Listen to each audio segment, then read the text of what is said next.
Good afternoon, everybody. Isn't it great to be back at last? Yeah, man. So I want to do a little recognition here, first of all. Do we have any headquarters staff people here? Stand up, wave, make yourself known. Great, thank you very much for being here. How about our elected officials? Stand up, wave, make noise so that everybody knows that you're here. And how about appointed officials? ECs, section ECs, wave, make noise. Great, okay. And now, the most important group, members. Make noise, that's great. That's why we're here. We're all about members.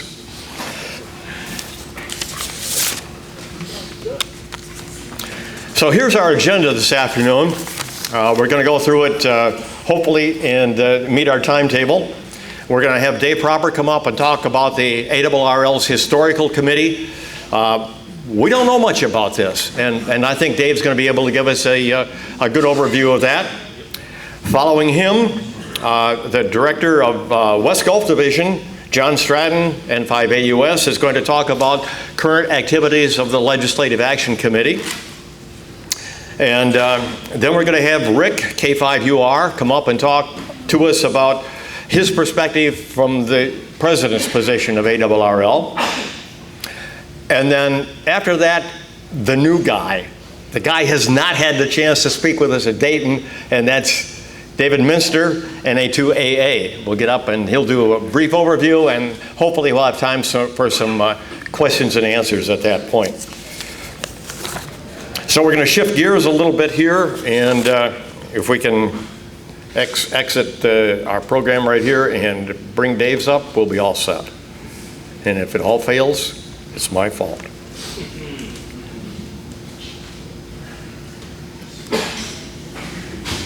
Or will it?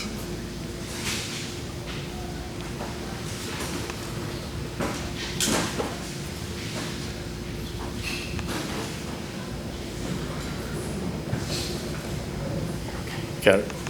Got it. Yep. Okay, good.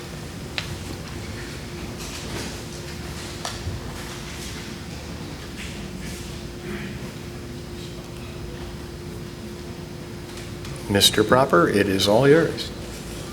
Wait for the picture to show up. Yeah. Okay, we should be good. Oh, okay. And which button am I pushing to go forward? This one right here. Left one? Yep. Okay. Thank you very much. Good afternoon, everybody. Welcome to the ARRL Membership Forum. And I'm delighted to be here today. Special greetings to Mr. President, Mr. CEO, to Dale, your Great Lakes Division Director, and members, and all of our elected officials. And thank you very much for inviting me to speak this afternoon. I'd like to give you just a quick overview of what the ARRL Historical Committee is doing, except that I can't make the slide move, Dale.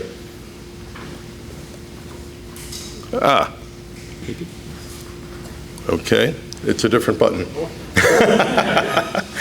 F2, not F1, right? Okay, so I have joined the board of ARRL about 1.5 years ago and got on the historical committee, started working with past chairman Carl Lusselschwab, K9LA, from Central Division Director, and this year have allowed Carl to move off and go run some other committees, and I have assumed the chairmanship of the committee. We have a wonderful historical collection at ARRL. And there's one of the beautiful receivers that we have on display in the lobby. That's Collins 75A4 serial number 1, given to ARRL many years ago directly by Art Collins himself. So that's a very great piece of historical evidence. But let's talk a little bit about the historical committee. What are our objectives of this committee? What are we trying to do? The historical collection, what do we have up in ARRL? Seeks to collect, identify, preserve, and conserve documents, objects, images, and other artifacts, including video and audio recordings, significant to the history of, number 1, the ARRL, and number 2, amateur radio. Its focus is to facilitate their use and understanding the theory and importance of amateur radio and the ARRL over time. So what are our tasks? to document and preserve the history of the American Radio Relay League. For example, we have an original first edition print of Clinton DeSoto's book, 200 Meters and Down, the first history written of amateur radio. Document and preserve the history of amateur radio. Document and preserve the history of radio communications through amateur radio and the technological developments in communications attributed to amateur radio. Just think of what Art Collins did and the founders of Eldeco and the founders of Central Electronics, Wes Schaum. What did they do for the development of single sideband? Document and preserve the history of amateur radio equipment and their manufacturers, and their contributions to the development of radio communications technology. But here's the kicker. Make as much of this information available to all ARRL members through an online virtual museum. How many of you have been to Newington? Anybody? Fantastic. You are the active amateurs because you're here, you're members of ARRL, and you've been to Newington. But frankly, if we get 1,000 or 2,000 people through Newington on a given summer, right, because that's typical tourist season, we have 160,000 members of ARRL. How do I get the other 158,000? So that's the challenge. That's the challenge that we're working with right now. What have we got in the collection? We've got documents and publications. All ARRL publications are available. U.S. government listings of wireless stations. When I was up there in January, I found a 1912 government U.S. Navy publication listing of wireless stations. And then I was telling the story to somebody and they said, my God, so-and-so needs to reference that because he's looking for a certain call issued in 1912. So we have tremendous resources. We have book collections, call book collections, conference proceedings, both ARRL and others, IARU documentation, various awards, presentations and proclamations, original photographs and page layouts from ARRL publications. That's just to mention a few items. Images and sound recordings. We have additional photographs and audio-video recordings. And artifacts. We have a large collection of amateur radio equipment, including early test equipment dating to the early 20th century. But here's some of the pictures, here's some of the things that you will see when you come to Newington, and that we want to make this available to everybody so that they can see it. You're looking at Old Betsy, HPM, W1AW, 1AW originally, founder of ARRL, the Old Betsy Spark-Ep transmitter, and Hiram's desk. How about touching Hiram's desk? That's pretty cool, right? And everybody that walks into, this is in the W1AW station building. Everybody that walks in is right there. It's right there for them to look at.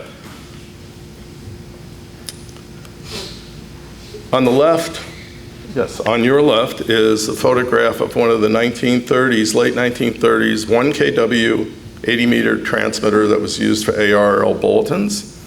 And on the right is a photographic collage of pictures of W1AW as it appeared throughout the years. I can't blow it up for you right now, but they are really interesting. Is everybody hearing me okay? I want to make sure. Okay, great. Otherwise, I'll throw the amplifier on. Okay, what do we have here? On the left, you're looking at the original hat from the 1921 transatlantic test. This was the award presented to ARRL for completing the first transatlantic test. The second to the left picture is a photograph of, it's an actual item, it's an artifact, of an ARRL attendance badge from the 1928 convention, ARRL National Convention. On the right is the Clinton DeSoto book, first edition, publication of 200 Meters and Down. And on the far right is an award that's yet to be won for the first communications between Earth and Mars. So who's putting up the antenna? I'm waiting, guys. Come on, you microwave guys. Come on, you're out there somewhere. And gals, ladies. Hey, I'm sorry, the slides are loading a little bit slow. Some additional equipment that we have on display, and this is all in the lobby area, by the way. On the left, upper left-hand corner, that's an early version of, who knows? Who knows what it is? Oscar, right, that's Oscar 1. Now, let's check you guys on, and ladies on vintage equipment. Who knows what's below Oscar 1? Anybody know what that is? If I could give you a hint, starts with the letter C, manufacturer. Cosmophone 35, right. It was the first, I think they called it a bilateral transceiver. It had 2 VFOs in it, 1956-57 time frame. Of course, in the center, everybody recognizes the first transceiver ever built, the Collins KWM1. What's on the upper right-hand corner? Everybody recognize the Doug DeMoore tuna tins, right? And on the bottom right-hand corner, signal 1. Right, exactly. But there is far more equipment to be seen, and it's in many different places throughout headquarters, but we want to bring it to you online through a virtual museum. These are the members of the Historical Committee, and some of you may recognize some of the names. Ed Hare, Tom Brooks, Bill Hudzik, Carl Lutzel Schwab. Carl's graciously agreed to continue to work with me and give me guidance. Lynn Nelson, Dick Norton, Chuck Penson. Chuck Penson has joined us as an expert, I'll call him an expert witness, but Chuck is the author of the Heathkit books, if some of you have seen. He's an industrial archaeologist and very familiar with museum-type software. And Chuck and I actually sat in last week on a demonstration of some museum software that we actually already have a copy of at ARRL that was purchased several years ago, and we'll need to update that version, but it looks like this is something that we can start with as a basis. And then, of course, you got me. And I have a deep interest, as you may have noticed, in vintage radios and history in general. So, I pose a question to you. Would you like to help the ARRL Historical Committee with the projects that we've got on our plate? And of course, hopefully you recognize a beautiful SX28A that we have in our museum collection. But if you would like to help us out, please feel free to reach out to me and contact me. My information is on the ARRL website, of course. I'm the Vice Director of the Midwest Division, working with ART, K0AIZ. But you can find me on the, the third or fourth page of QST, right? And you can also look up K2DP on QRZ.com, or you can come see me after the meeting, after our speakers. Be glad to give you my card with the phone number and email on it. So thank you very much. I appreciate your attention, and I'll turn it back to Dale to introduce our next speaker. Thank you very much.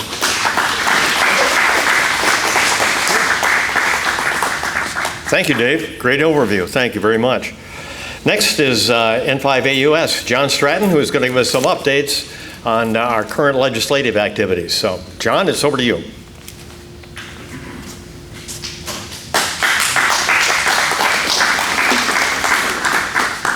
Don't clap until we're through, because you got in free. We're going to collect money from you when you leave. I'm not going to bore you with slides, because we're just going to cover some of the short things we're doing at the legislative program, and after we're through, you've got questions, come up and ask. The first question is, why would the National Association of Amateur Radio spend its time and your money lobbying Congress? It's because those 535 ladies and gentlemen can, without any intent, and sometimes with intent, pass legislation that harms amateur radio. An example of unintentional harm is a passage of the 2018 Farm Bill. Anybody in here a farmer? In the back. Thank you for being a farmer. That's how we eat. But how would a farm bill impact amateur radio? It's because hidden inside that bill is a cost recovery mandate to the United States Forest Service. How many of you heard about the proposal to tax all amateur radio repeaters in Forest Service? Okay. It's a one-size fit that they made a proposed rulemaking in December of 2021. They proposed to implement a one-size-fits-all $1,400 fee per year on every communications user. Based upon our research, it will wipe out every repeater location in any national forest in the United States. And for some states, Michigan particularly, New Mexico, that's a serious disaster. Now, I want to compliment, Ed's not here. Ed Hood is the section government liaison in Michigan. He's an example of what each of you can do to keep amateur radio alive. Because of his efforts, we ended up with excellent contacts with the chairwoman of the committee that had oversight over the United States Forest Service, Senator Stabenow. Even though we filed comments to oppose the implementation of that fee, it's a congressional mandate. Forest Service is going to probably have to do what it's ordered to do. What Congress can create, Congress can undo. So we shifted focus to the Senate Oversight Committee, which is Senator Stabenow's committee. And because of efforts like Ed's in Michigan, Bill Mayers, who's the section manager in New Mexico, we now have that committee talking to the Forest Service. Senator Stabenow, Senator Lujan, and Senator Boozma. That is both sides of the political aisle, have all, at our request, contacted the United States Forest Service, and in senatorial polite speak, went, we don't want that fee assessed on amateur radio. We don't know the outcome yet, but if persuasion, to use a polite word, does not work from the committee, we have a bill in draft stage that will be filed in Congress that will order the Forest Service to remove that fee. This is not something the League used to do. Prior to 2019, the League really wasn't focused on Congress. No one thought it was important. That bill is one reason you can consider paying attention to Congress is important. Under the leadership of this board and our president, Rick Roderick, the League has shifted focus. We now will pay attention to Congress because of that little inadvertent bill, not just that one, but others. Congress can also order the FCC to do something that's harmful. How many of you are active on 31345? Couple. There's a bill called House Resolution 5378. The cute name is Spectrum Innovation Act 2021. The innovation is that if the bill passes, and it will pass by the way, 3.1 to 3.45 is going to be reallocated by sale to 5G users. We don't care about 5G users. We do care we hold secondary status. When the bill passes, we will lose secondary status. Rather than let that happen, we have now engaged with Representative Dorrell's committee. He's the one in the House that filed it, and other committee members. We're working with them to amend that bill. Congress will still order them to sell it. But if we get the amendment, Congress is going to order the FCC to retain us on secondary status on 3.1.345. We'll see where it goes, but we've got at least 3 of the committee members willing to do it. But that's defense. We're trying to defend against bad legislation or unintended harm. The real thrust of the board that you elected, and the president you haven't elected, but we've got anyway, is that we want to promote positive legislation for amateur radio. How many of you live in an HOA? May God have mercy on us all. The restrictions that if you don't live in one, there's a Geico commercial made in 2020. Geico, it's Geico and or Cynthia and an HOA. Look it up on YouTube. It's 15 seconds long. It tells you all you need to know about an HOA. Yeah. But 75 to 80% of all new home developments, single family condos, it doesn't matter, are being created with private land use restrictions that either prohibit amateur radio by name, they prohibit RF, or they prohibit the installation of exterior antennas. The idea of whether or not exterior antennas are good or beneficial ended in 1996 when Congress passed a law that ordered the FCC to pass regulations to permit TV antennas, on towers by the way, wireless broadband antennas, 1 meter satellite dishes, and they have amended it to permit both transmission and reception. Guess what was left out? All of us, by name, by the way. So Congress has already decided that communications facilities outside of residence are okay.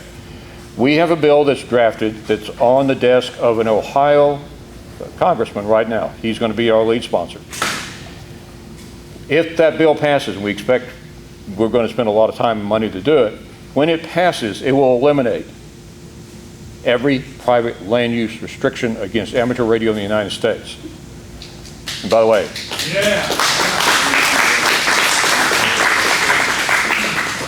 and that will be a congressional bloodbath. We have a lot of sponsors from the last time we introduced a bill that tried to do this. Those sponsors are waiting for us to get it filed.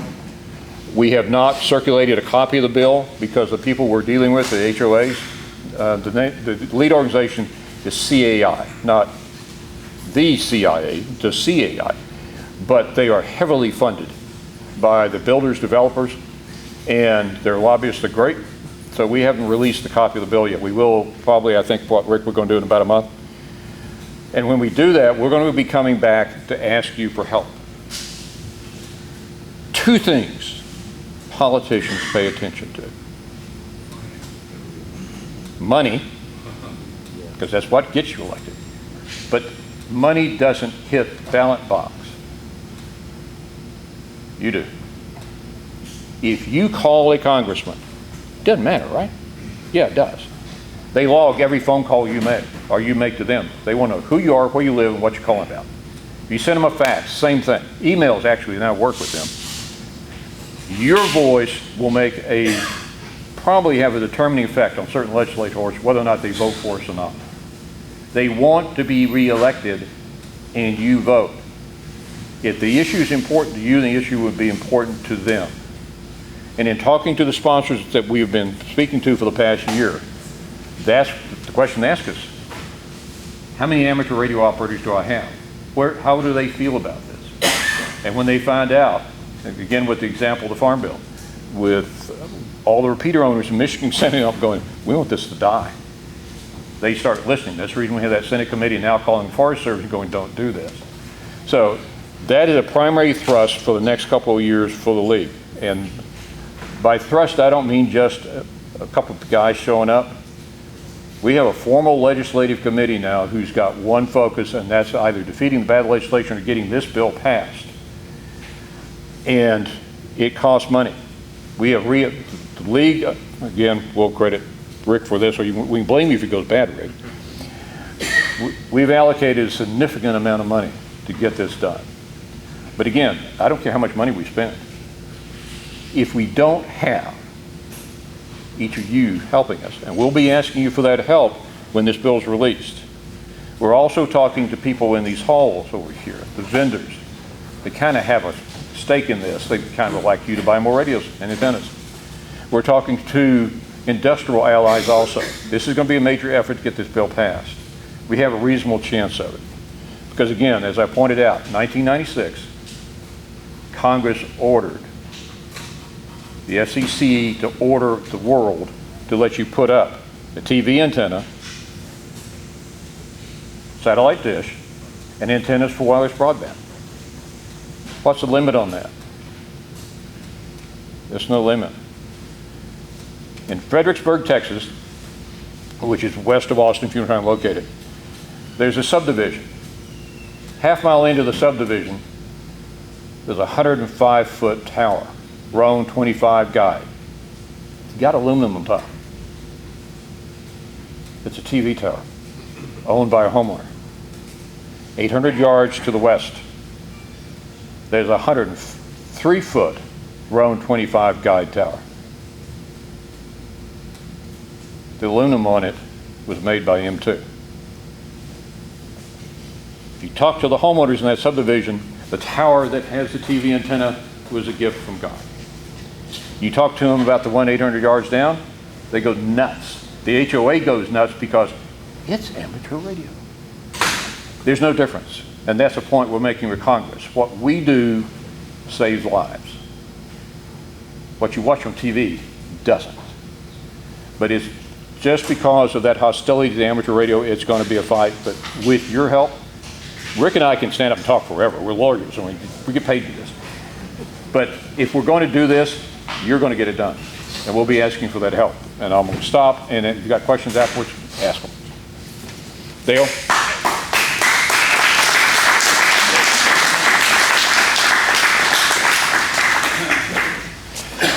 Thank you, John. I think that the group that your committee is doing is absolutely outstanding, and I think that you'll get all the support you need as soon as you call for it. So, next, we're going to hear from our president with his presidential perspective on what's going on with ARRL. Roderick.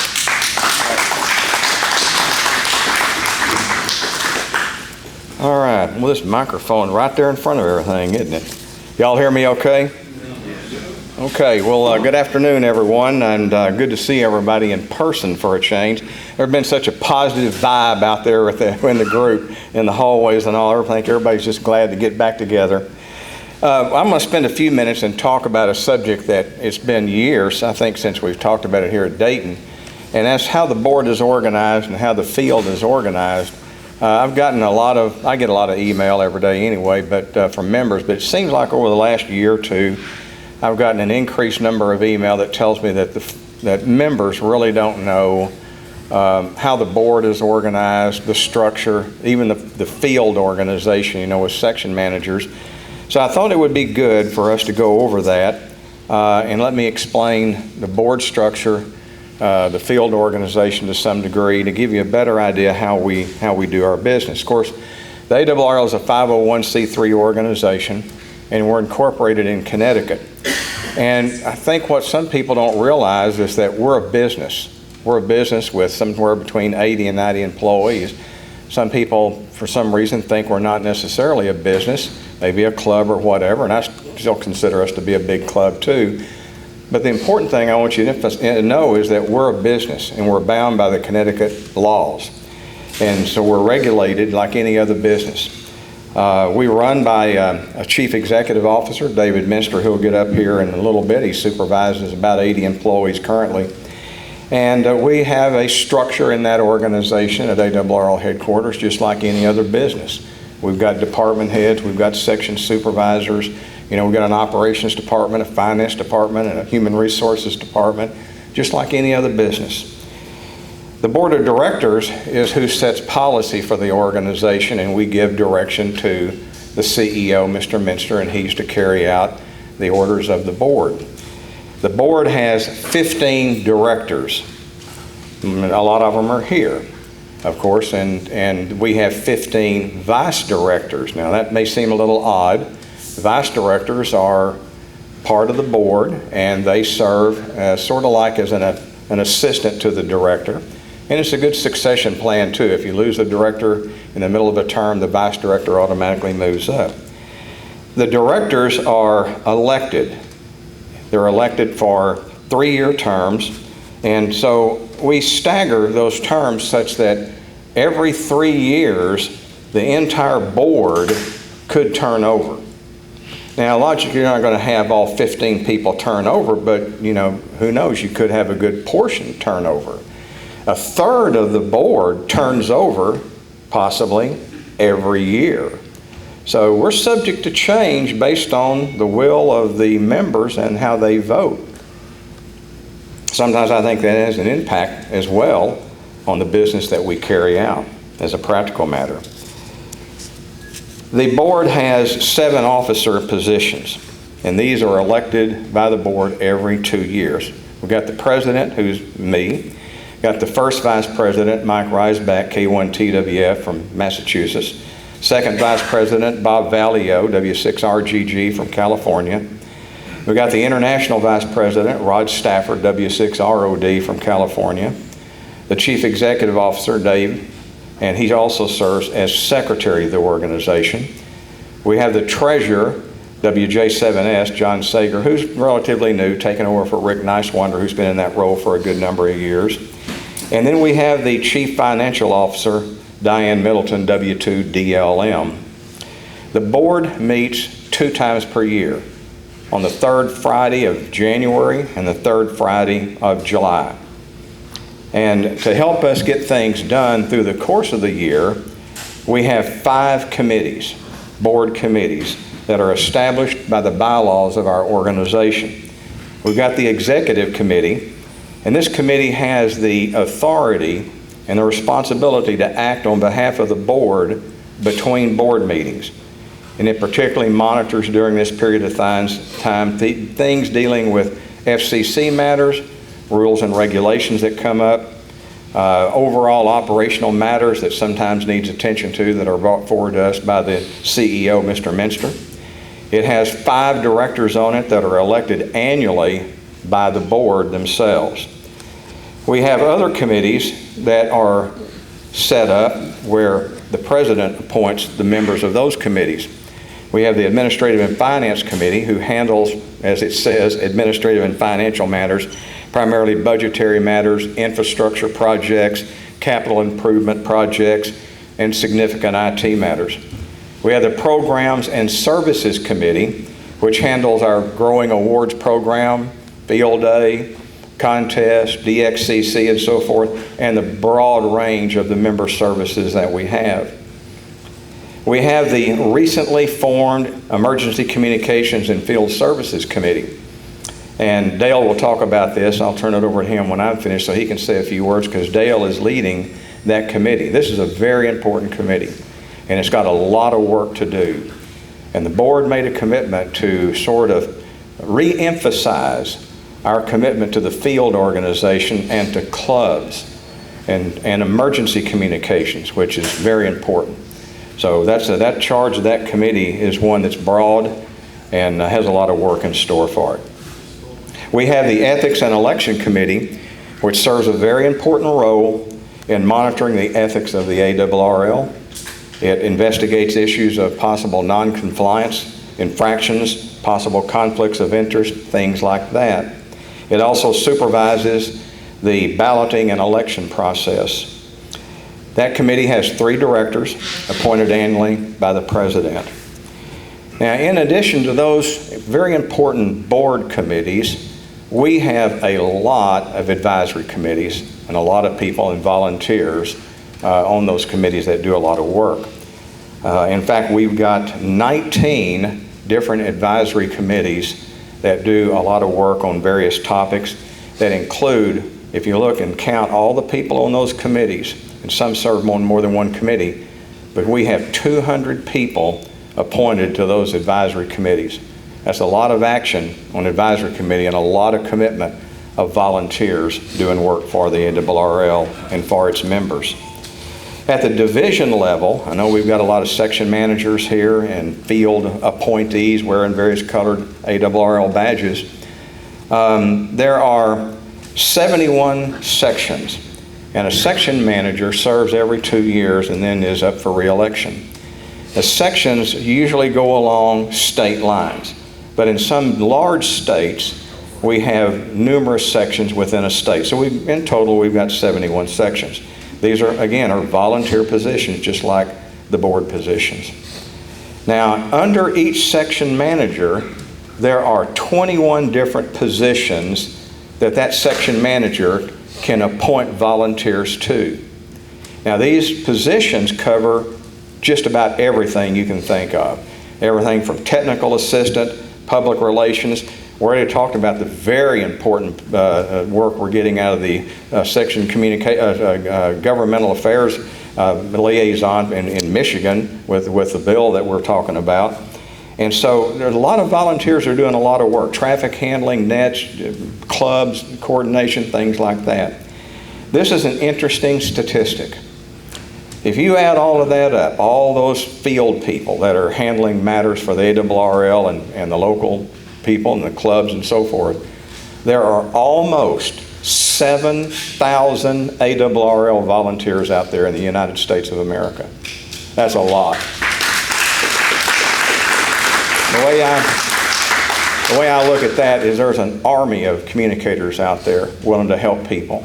And those of you who don't have one of these badges and you're interested in serving in some capacity, you go back home and talk to your section manager about you stepping up and taking a responsible role in helping your club and helping your community.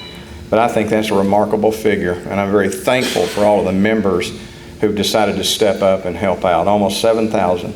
6,678 volunteers out there in field appointments. So that's how we're set up. That's how we're organized to get things done. Before I stop, I was looking out at this crowd, and the last time I was up here 2 years ago, I asked this crowd, I'm going to do this again, a little exercise. Anybody less than 20 years old in here? I see one. Oh, that's cheating. I see one hand. Anybody less? How many people less than 30? Okay, we got, that's 3. Oh, 3 total. How many people less than 40? Okay, now we're up to 5. We beat 2 years ago by 1 so far. Okay, how many people less than 50? Okay, 1, 2, 3, 4, 5, 6, so 11. All right, well that is better than 2 years ago, all right? Now, y'all may remember what I told y'all 2 years ago. I said that statistic ought to scare the daylights out of everybody in here, you know. Where's our teenagers? Where's our young people? I was telling somebody the other day, I was so happy to come to Dayton when I was coming through the ranks, and I don't even think I was 16 years old because my parents, first time I ever got on a plane was when my parents drove me to Little Rock and put me on a plane to fly to Dayton, you know. So I was that first time I ever got on a plane, never forgot that. But it does alarm me that I'm looking out here at these ARRL forums, I don't see that next generation behind us, and it's something that I constantly talk about all the time, and it should be of major concern to all of us and something that y'all ought to work on when you go back home into your clubs and in your communities. The last thing I will say before I turn it over to Dale is that we are in Building 2, the Tesla building, and we have every department, I believe, from headquarters represented in some booth over in Building 2. David Minster has met a lot of people that wanted to meet the new CEO. He has sat there for hours talking to people lined up. And if you haven't had an opportunity to talk to David, you need to come visit with him and visit with other staff people and other volunteers over there. If you have any questions for us, just come over there and talk to us. By the way, our name's in QST, our phone number's in QST, our email's in QST. Likewise, all your directors are, your section managers are. There ought to be no reason why you can't call us up and complain or suggest ideas or give us any feedback whatsoever. But we are interested in having you come by the booth. We've got some volunteers handling renewals, and we've got some material over there and books and things. So by all means, please stop by our exposition area if you haven't done so already. With that, I'd like for Dale to come up here and tell us a little about this new committee that we have, the Emergency Communications and Field Services Committee. Dale?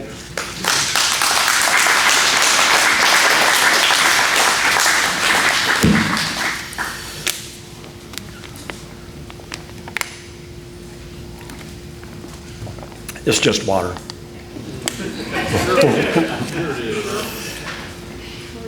So there's this new committee, the Emergency Communications and Field Services Committee, ECFSC.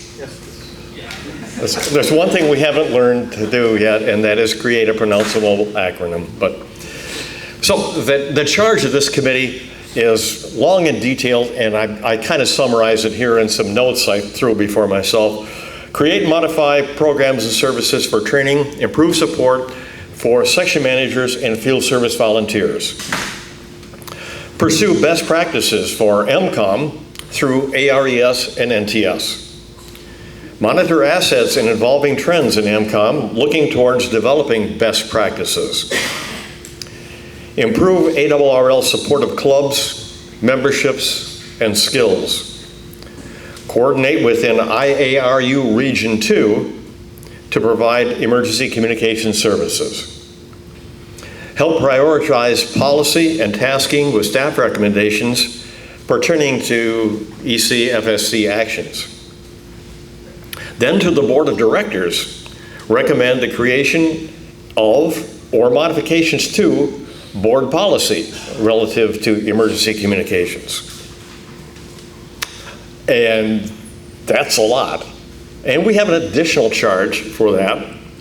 And that is sometime before the end of the year to provide a guideline document to describe the expected relationship between division directors and vice directors and our section managers and their appointees.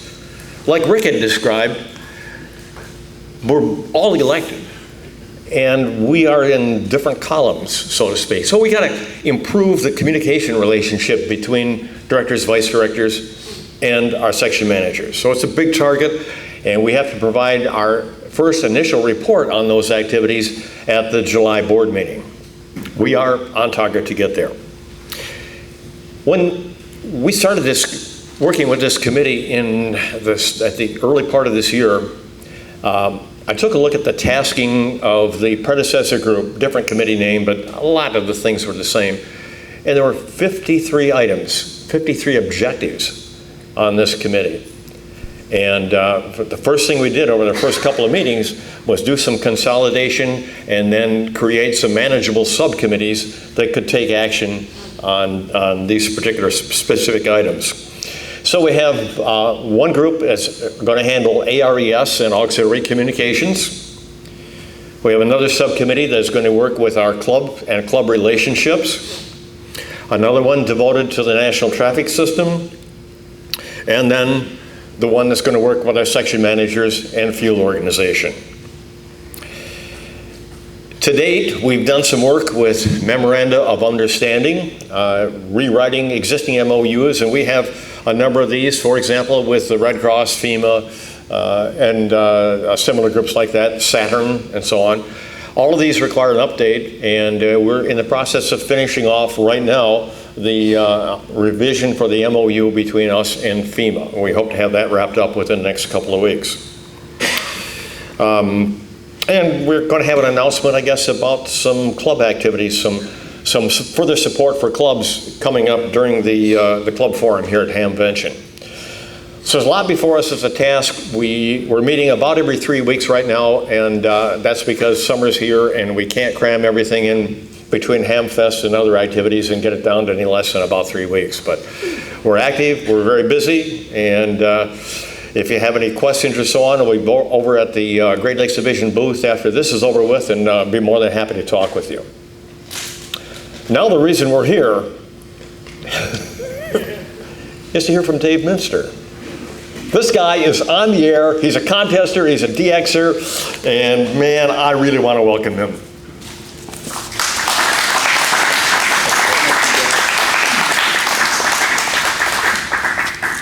Thank you very much. This is a different experience for me. I've been coming to Hamvention since the spring of 1980 when I was a freshman engineering student at Ohio State. And a buddy of mine said, "Hey, my dad and I are going to a Hamfest tomorrow. You want to go?" I said, "Sure." We drove down here, walked into the flea market, and I said, "This isn't a Hamfest. What is this?" Anyway, I made a few notes. I gave a talk the other night to our, we had a donor reception, and I spent months working on that speech. And I hoped that it would go over well, and I have to tell you, it was the response was humbling and astonishing. But I wanted to share with you a couple of things that I mentioned in there that really resonated with the group. The first thing I wanted to talk about is ARRL membership. Now, we're all members. I've been a member for a long time. There's life members. But if you look back over the years at ARRL through the 1900s, it was an organization that was sort of constantly growing. But 1950s brought around a big change to amateur radio. And that big change was that all of a sudden you had surplus gear from World War II, and now there were many brands, myriad brands of new equipment that you could buy. You didn't have to have a radio that looked like a gin still anymore. You could have a Collins or a Hammerland or a Hallicrafters or a Heathkit or on and on and on with all of these radios. During the 1950s, ARRL membership grew 100% in 10 years. So we get into the 1960s, of course we have the Vietnam War. There's some other interesting things going on in the country related to rock and roll music and some of the bad behavior associated with it. People sort of put amateur radio to the side. you could see in a column that was written back, I believe it was in July 1968 in QST, that the organization was frustrated because there was an editorial that was written about the fact that amateur radio operators were a bunch of freeloaders. These guys are riding our shirt tails and they're not stepping up and becoming members. And why were they frustrated? Because for a full decade, there was no growth, zero. So we go rolling into the 1970s, and what happens? Not millions, tens of millions of Americans are on HF. They've got radios in their house, they've got radios in their car, they got radios in their hands. It's on country music stations, it's in movie theaters, and of course, it's CB radio, right? So, as a community, what do? Well, of course, we look down our noses at them, right? They're not real radio operators, right? They're a big joke, right? We missed a huge opportunity to grow as a hobby and an organization by taking that tact. To ARRL, what did it mean? With these tens of millions of people on HF, we grew 70%. We couldn't even reach the growth rate that we had seen before in a major surge of equipment. Now we have a major surge of people and we missed it. So you have ARRL membership in the 80s, the 90s, the noughts, the teens, we're in the 20s. Guess what's happened to ARRL membership? It's been flat.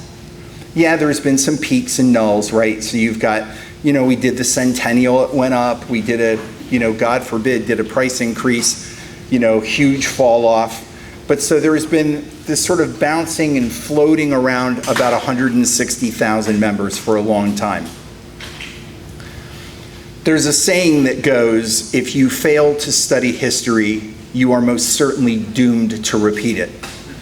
Today, in the United States and around the world, there are not thousands, there are millions of people that are using what? Baofengs. They've gone and bought Baofeng radios. They're overlanders, they're preppers, they're, campers, they're recreational in a bunch of different ways. And what are we doing? We're looking down our noses at them again, right? The HTs are inexpensive. They perform poorly by our standards and by FCC standards for amateur radio, right? We have to be able to, as a community, reach out and embrace this group of folks. We have to entice them into how to get more utilization out of the radios that they bought. We've got to get them training.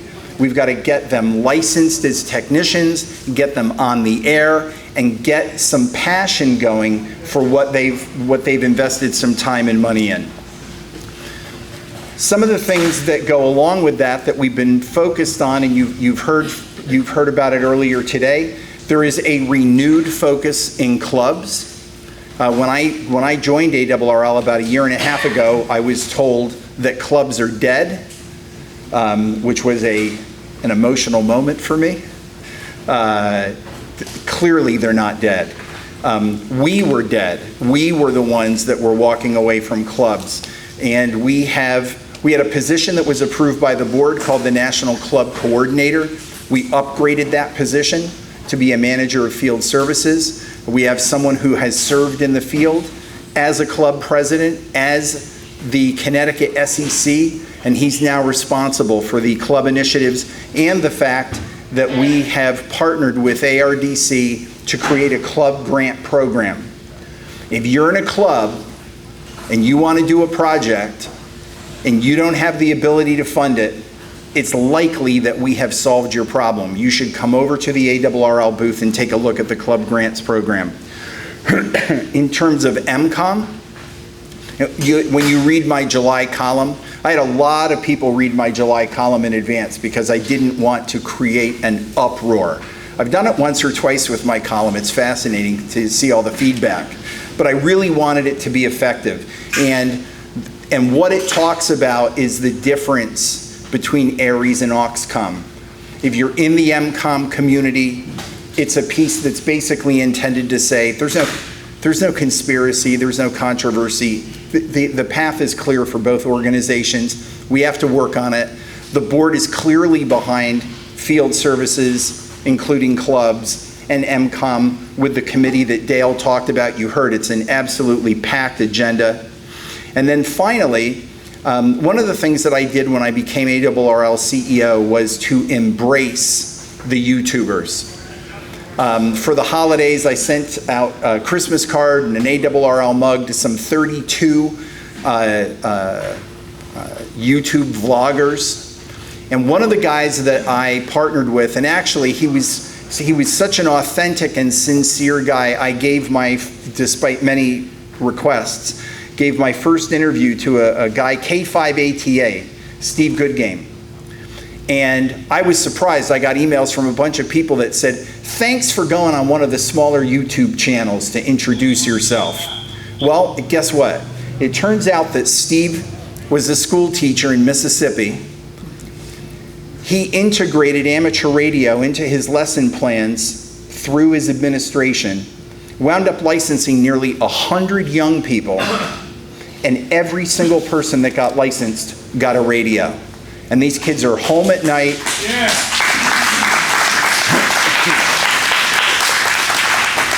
These kids are home at night, they're on the air, they're talking to each other. So some time went by, we did some projects together, including the Teachers Institute, and I called up Steve and I said, Steve, do you think you can do what you did for one school for every school in the United States? And I could hear his lungs. I've told this story. I heard his lungs fill with air because he was ready to answer. I said, take 2 or 3 days to think about it. It's a big ask. Steve has joined ARRL. He's over in the ARRL booth. If you want to go and thank somebody for proving Rick Roderick wrong about the direction of the age of amateur radio, you can go thank Steve Goodgame because he's absolutely on the job. So anyway, that's just some highlights to cover off with you. I really appreciate you coming out to Hamvention and being here in person. I know there's a lot of people that are out there on social media who think that this was a new opportunity for a spreader event and all the rest of it, but I'm really happy to be here and really happy to see you here. So I think I've just got like 7 minutes left, and there'll probably be an inrush of people before that. But any questions that you have, any comments that you'd like for the room, and you're welcome to come over to the booth and share your thoughts or have your questions answered. What do you think that the FCC licensing fee is going to do? What do I think the FCC licensing fee is going to do? You know, I'm a pragmatist. I know what it costs to buy a hamburger and a glass of Coke. I don't see a $35 fee over a 10-year period of time being something that is some kind of major impediment. I just moved to Connecticut and had to register my car and get a license and everything. I was thinking about selling blood to pay for it. I mean, it was outrageous, right? But what I will tell you is that the ARRL board voted to approve. We had a very passionate Director Mickey Baker, about this, but we passed the ability for ARRL, for anyone under age 18, where $35 is an impediment, they can go through the process. We had hoped to be able to pay it on their behalf. FCC systems don't permit that, but if you're under 18, you come through an ARRL VE, you pass your exam, we will give you your $35 back so that.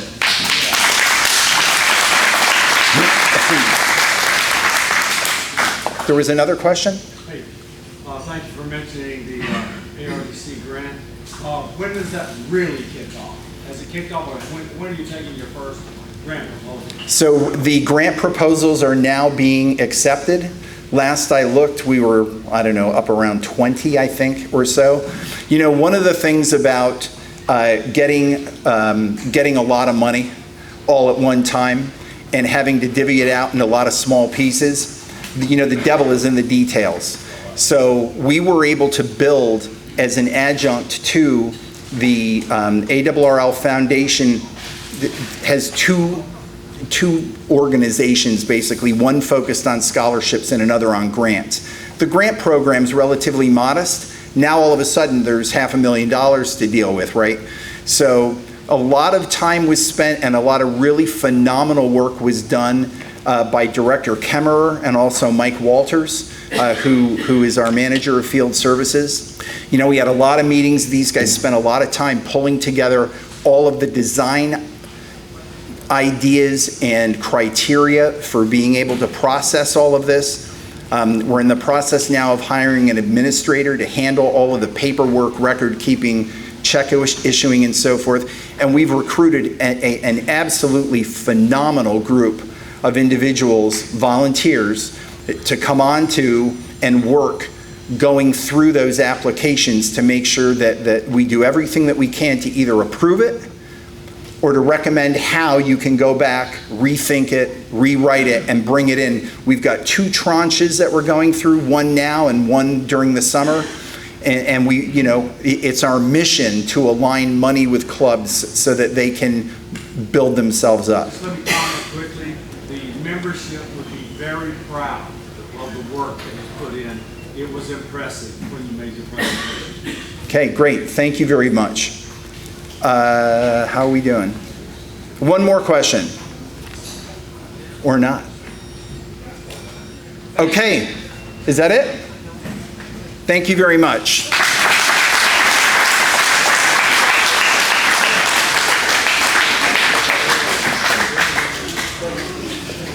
Well, that's it. Thank you very much for attending this afternoon, and we'll be at the ARRL Expo if you have any other discussion. Appreciate it very much.